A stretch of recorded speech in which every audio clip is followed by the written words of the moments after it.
मित्रांनो नमस्कार. आपल्या सर्वांचं आपल्या देश दर्शन डायरीज या यूट्यूब चॅनलवरती हार्दिक स्वागत. आज आपण आलेलो आहोत ठाण्या इथे. ठाण्यातलं एक असं ठिकाण जिथे संध्याकाळ, निसर्ग आणि भक्ती एकत्र येतात. आणि आज इथे आहे एक भव्य आणि अविस्मरणीय अनुभव. हे ठाण्याचा प्रसिद्ध तलावपाळी एरिया, शहराच्या गोंगाटातला एक शांत कोपरा. हे आलं की वेळ जणू थांबतो. ते क्षण अनुभवावा असं वाटतं. सूर्य हळूहळू मावळतोय, आकाशात रंगांची उधळण सुरू आहे. त्यावर पडणारे हे सुंदर प्रतिबिंब जणू निसर्ग स्वतःच चित्र रंगवत आहे असं वाटतंय. मित्रांनो, आजचा दिवस खूप खास आहे. आज रामनवमी म्हणजे 26 मार्च 2026. आज चैत्र नवरात्र उत्सव देखील आहे. संपूर्ण वातावरण भक्ती, श्रद्धा आणि उत्साहाने भरलेलं आहे. इथे उभारलेली ही राम मंदिराची मिनिएचर म्हणजे प्रतिकृती, छोटी प्रतिकृती लहान असली तरी खूपच आकर्षक आणि भावपूर्ण आहे. ह्या प्रतिकृतीत मंदिराची रचना, शिखर आणि इतर बारकावे अतिशय सुंदरपणे साकारलेले आहेत. प्रभू श्रीराम आणि हनुमान यांच्या मूर्ती आणि सजावटीतला प्रत्येक डिटेल भक्तीची एक वेगळीच अनुभूती देतो. यंदाच्या उत्सवात तुळजाभवानी देवीच्या मंदिराची तब्बल 70 फूट उंच भव्य प्रतिकृती, सुंदर नक्षीकाम, देवदेवतांच्या आकर्षक मूर्ती आणि पारंपरिक शैलीत साकारलेलं हे मंदिर भाविकांसाठी एक अद्भुत अनुभव ठरत आहे. 36 बाय 24 फुटांचा सभामंडप, 40 बाय 40 फुटांचं नवकुंडात्मक यज्ञक्षेत्र आणि दीपमाळांनी सजलेला संपूर्ण परिसर भक्तिमय वातावरण निर्माण करत आहे. मित्रांनो, हा एरिया आहे की जिथे ह्या वर्षीचा चैत्र नवरात्री उत्सव साजरा केला जात आहे. आणि हे आहे ते 70 फुटी उंच भव्य असे तुळजाभवानी मंदिर.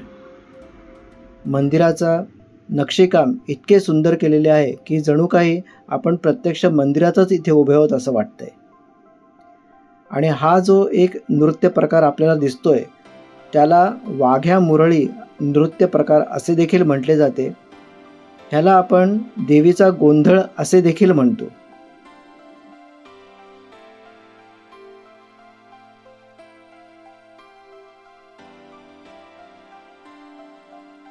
मित्रांनो, आता आपण समोर बघतोय ते आहे अयोध्येतील राम मंदिराची प्रतिकृती व प्रभू श्री राम आणि हनुमान यांच्या भव्य मूर्ती. मित्रांनो, येथील वातावरण हे इतके भक्तिमय होऊन गेलेले आहे की जणू काही असं वाटत आहे की आपण दिवाळीच साजरी करतोय. जागोजागी केलेली दिव्यांची रोषणाई त्यामुळे हा परिसर खूपच खुलून आलेला आहे. साधारण इतर वेळी देखील या परिसरामधील वातावरण हे असेच असते, कारण की या परिसराला नेहमीच एक जत्रेचे स्वरूप प्राप्त झालेले असते.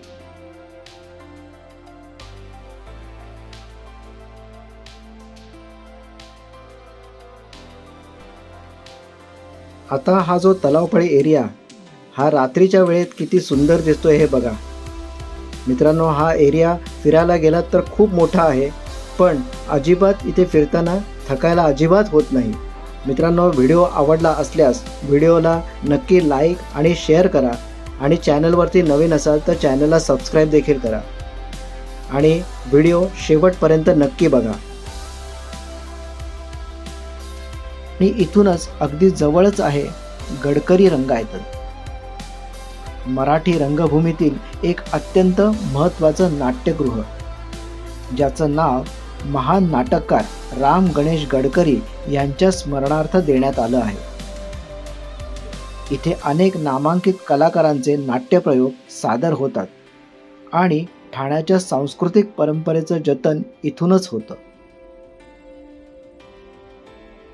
आता संध्याकाळ हळूहळू रात्रीत बदलते.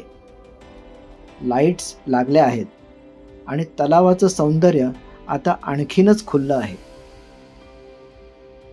तुम्हाला काय वाटतं? या ठाण्याचा अनुभव खरंच इतका सुंदर आहे का? कमेंटमध्ये नक्की सांगा.